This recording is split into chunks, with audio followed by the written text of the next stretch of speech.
What did prehistoric babies drink if their mothers couldn't produce milk? Picture this. It's 40,000 years ago.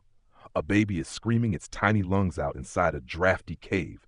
The mother is weak, feverish, and her milk has dried up. There's no WIC office, no formula aisle at the Pleistocene Piggly Wiggly, and definitely no DoorDash for breast milk. That baby is going to starve in hours unless somebody gets creative. So what did they do? Did they just let nature take its brutal course? Nope. Our ancestors were scrappy little weirdos who figured out three absolutely unhinged workarounds, each one more disgusting, clever, and surprisingly scientific than the last. Buckle up, because the answer involves community. First, let's kill the biggest myth. No, they didn't just grab a goat. You might think, hey, there are animals around. Just milk a cow or a goat. Wrong. For most of human history, adults couldn't drink fresh milk without explosive consequences. Lactose tolerance didn't evolve until about 7,500 years ago in a few weird European herders. Before that, giving animal milk to a baby was like pouring a laxative directly into its soul. The baby would die of dehydration from volcanic diarrhea within days. So scratch that. Option 1. The village chest. Humans are not solitary tigers. We're troop primates, like chimps with better hair tools. In a prehistoric band of 25 people, there were almost always multiple women lactating at the same time. If Mom A's milk supply crashed, Mom B, who was nursing her own toddler, would simply grab the hungry baby and latch it on. Scientists call this allo-mothering. Your grandma called it takes a village.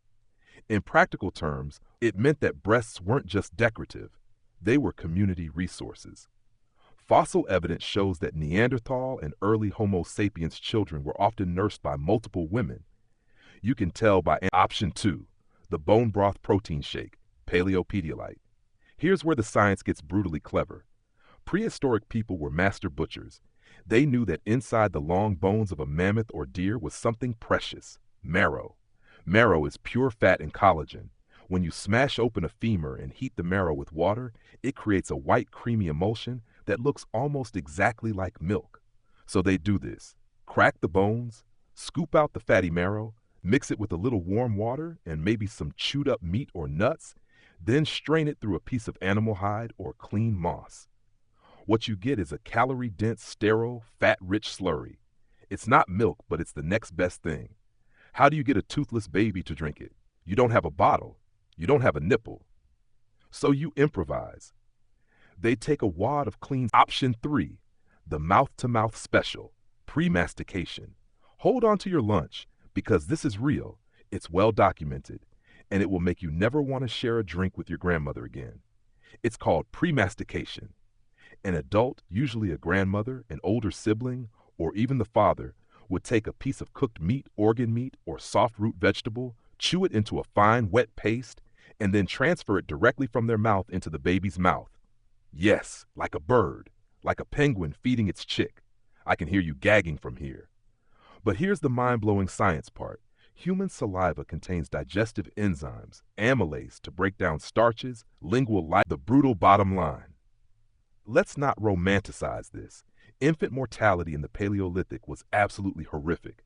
Likely 30 to 40% of babies died before their first birthday. If a mother's milk failed and there was no wet nurse, no bone broth, no willing adult to chew up some liver, that baby died. End of story. But here's the hopeful, hilarious, very human twist.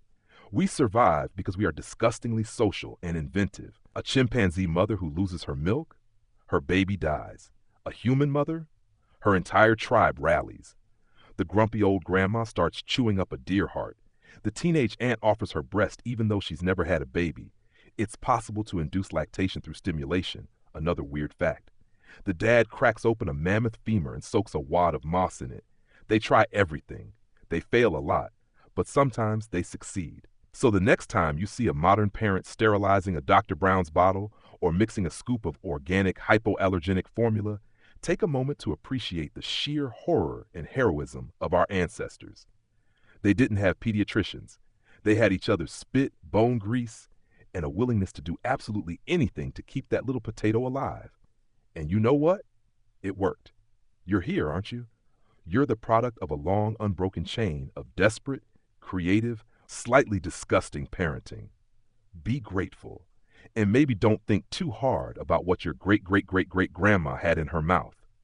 Now, hit that like button, subscribe for more weird history, and I'll see you in the next video, where we ask the real question: did prehistoric people brush their teeth, or did they just let their breath kill small animals?